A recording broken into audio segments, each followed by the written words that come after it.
Hi மக்களே, எல்லாம் எப்படி இருக்கீங்க? ஒரு நாளைக்கு அப்புறம் அம்மா இந்த வீடியோ போடுறேன்.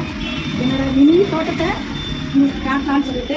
ஏன்னா எங்கள் வீட்டில் செம்பருத்தி பூ பூத்துருக்கு. ரொம்ப சந்தோஷமாக இருக்கு அதை பார்த்துட்டு. நான் தினமும் காலையில் இந்த செடிகளெல்லாம் பார்க்குவேன். பாருங்கள், இந்த கலர் பாருங்கள், எவ்வளோ அழகாக இருக்குது. இந்த மூணு கலரில் இலை, இந்த இலையை பாருங்கள் எவ்வளோ கலர்ஃபுல்லாக இருக்குது.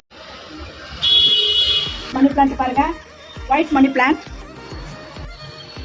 இது மணி பிளான்ட்லேயே நிறைய வித்தியாசமான ஜாதி இருக்குது. இது பாருங்கள், வித்தியாசமான இலைங்க, வித்தியாசமான கலருங்க மணி பிளான்ட்டில் நிறைய இருக்குது. இது வந்து கோல்டன் மணி பிளான்ட்டுன்னு சொல்லுவாங்க. இது ரொம்ப அருமையாக வந்துருக்கு. கோல்டன் மணி பிளான்ட்டுன்னு சொல்லுவாங்க. இந்த கலர் பாருங்கள் எவ்வளோ க்யூட்டில் இருக்குது. கண்ணுக்கே ஒரு மாதிரி நான் ரொம்ப அருமையாக இருக்குது பாருங்கள் பார்க்குறதுக்கு. இது நல்லா கொஞ்சம் வரட்டோன்னு வச்சுருக்கேன். இந்த மணி பிளான்ட்லேயே எத்தனை வெரைட்டி இருக்கு பாருங்கள். இந்த மாதிரி இப்படி ஒரு டிசைனு, இந்த மாதிரி ஒரு டிசைனு, இப்படி ஒரு கலரு. இங்கே பாருங்கள், சின்னதாக வச்ச மணி பிளான்ட்டு. ஆக்சுவலாக சின்ன இலை தான் அது. எவ்வளோ பெருசாக என்னோடய இதில் வந்திருக்கு பாருங்கள். உங்கள் வீட்டில் இந்த மாதிரி பாட்டில் வச்சு பெரிய பெரிய இலையாக மணி பிளான்ட் வந்திருக்கா? கமெண்ட்டில் சொல்லுங்கள் மக்களே. பாட்டில் வச்ச மணி பிளான்ட்டு தான் பாருங்கள். கலர்ஃபுல்லாக அந்த செடி வச்சுப்பேன். இது ஒரு கலரு. இது வந்து பிரம்மகமலம். இந்த செடி வந்து குட் வைப்ஸ் வந்து உண்டாக்கும்னு சொல்லுவாங்க, நல்லா அதிர்ஷ்டத்தை கொடுக்கும்னு சொல்லுவாங்க. அதனால் இதை ஒரு சின்னதாக வச்சுருக்கேன். ஆக்சுவலாக இதை வந்து பாட்டில் நல்லா தொங்க விடணும். தொங்க விட்டுனா தேன் கூடு மாதிரி வரும். ரொம்ப அழகாக இருக்கும். இந்த செடி பாருங்கள், நான் சொன்னேன் இல்லைங்களா, செம்பருத்தி பாருங்கள். இந்த செடி பார்த்தா எனக்கு என் வீட்டு தோட்டத்தில் பூவெல்லாம் கேட்டுப்பார் அப்படின்னு ஒரு பாட்டு ஒரு ஞாபகம் வருது. இதில் பாருங்கள் எப்படி பூத்துருக்கு. இது பாருங்கள் என்னோடய செம்பருத்தி எப்படி வந்திருக்கு பாருங்கள்.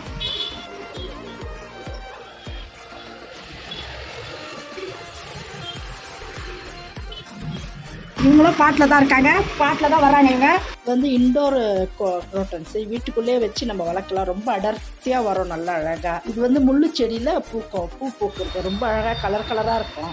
கற்பூரம் எப்படி வந்துருக்கு. இன்னொரு குரோட்டன்ஸு. இவங்களுக்குலாம் வந்து நான் எருவு சொல்லிட்டு நான் என்ன பண்ணுவேன்னா, வீட்டில் நறுக்கிற காய்கறிகள்லாம் இருக்கு இல்லையா, அதை போட்டுடுவேன். நான் வேறு எந்த மருந்து தெளித்து நல்லா வளர்ந்தாலாம் செஞ்சுருந்துருவேன். எருவுன்னா வீட்டில் இருக்கிற நறுக்கின காய்கறிகள், வேஸ்டான காய்கறிகள்லாம் இருக்கும் இல்லையா, அதெல்லாம் எடுத்து வந்து இந்த மாதிரி போட்டால் நல்லா பூக்கும். இந்த மாதிரி பூக்கும். பாட்டில் வந்து ரொம்ப சந்தோஷமாக இருக்குது. காலையில் தினமும் நான் வெளியே இருந்து வந்து இவங்கெல்லாம் பார்த்தா தான் எனக்கு ஒரு சமாதானம். அதனால் எனக்கு இது காட்டணும்னு இருக்குது. பெரிய அளவில் தோட்டம் வைக்கணும்னு தான் எனக்கும் ஆசை. ஆனால் வைக்க முடியல. இப்போ இருக்கிற சிட்டி வாழ்க்கையில் வைக்க முடியல. சின்னதாக பால்கனியில் வச்சுருக்கேன். இந்த சின்னதாக வச்சுட்டு உங்களுக்கு காட்டணும் அப்படின்னு சொல்லிட்டு தான் நான் இந்த வீடியோ பண்ணலான்னு வந்தேன். எப்படி இருக்குன்னு பார்த்து சொல்லுங்கள் மக்களே. நல்லா இருக்கா? இந்த கலர்லாம் நல்லா இருக்கா பாருங்கள். குரோட்டன்ஸ் செடி சின்னதாக வந்து இவங்களாம் எல்லாம் சின்னதாக வச்சுது. வந்த புதுசில் சின்னதாக வச்சுது. இப்போ பாருங்கள் எல்லாம் பெருசாக இருக்காங்க. இவர் ஒரு கலர் வந்துருக்க பாருங்கள். இங்கே பாருங்கள், இவர் ஒரு கலர் தனிச்செடி. இங்கே பாருங்கள் எவ்வளோ அழகாக இருக்குது பார்க்கறதுக்கு. இன்னும் பெருசாக வரும் இது.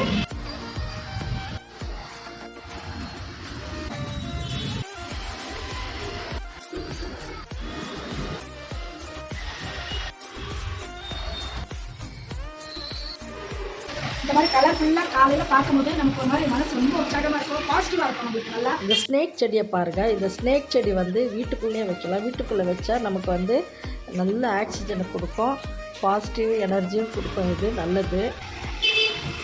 துளசியை பாருங்கள், ரொம்ப அழகாக வந்துருக்கு. துளசி நல்லா நீட்டாக போடுறதுனால நான் கொஞ்சம் மேலே கட் பண்ணி விட்டுருக்கேன். அப்போ கொஞ்சம் அடர்த்தி வரும்னு சொல்லியிருந்தால நான் வச்சுருக்கேன். இங்கே பாருங்கள், இது வந்து கனகாமர செடி. தானாக வந்தது கனகாமரம்.